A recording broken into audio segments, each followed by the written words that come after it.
Chapter 3. Becoming a musician. What had begun as a natural sensitivity to sound slowly became more serious. Instruments were no longer just something to explore, they became something to practice, to return to every day. There were scales, exercises, moments of frustration, and small breakthroughs that felt like victories. I began to understand that making music wasn't only about feeling, it required repetition, patience, a willingness to sound bad for quite a long time before sounding even remotely good.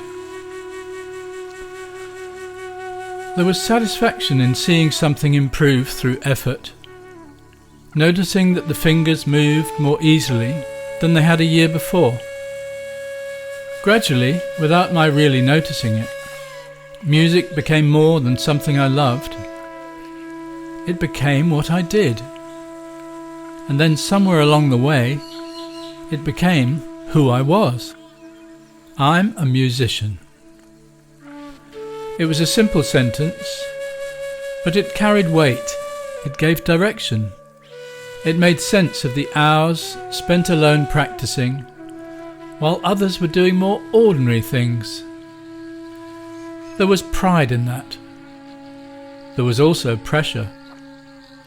To improve, to succeed, to justify.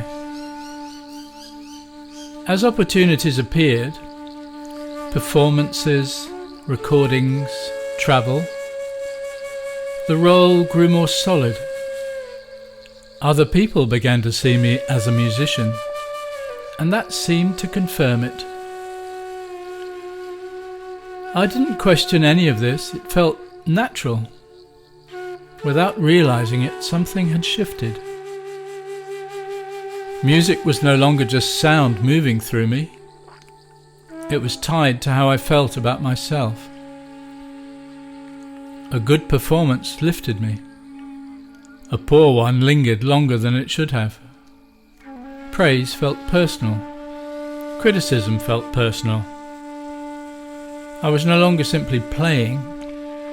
I was protecting something. I would not have described it that way. I simply felt the ups and downs that come with caring deeply about what you do. Only later did I begin to see how the sense of me was quietly strengthening.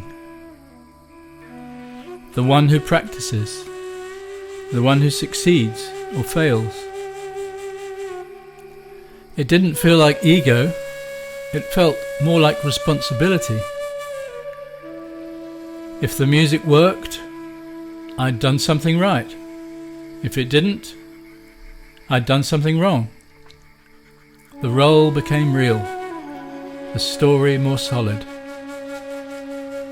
And music, which had once simply been sound and silence, now carried expectation. Only later did I begin to wonder whether the one I thought I was making the music was as fixed as I believed. But at this stage I was simply becoming what I thought I wanted to be, a musician.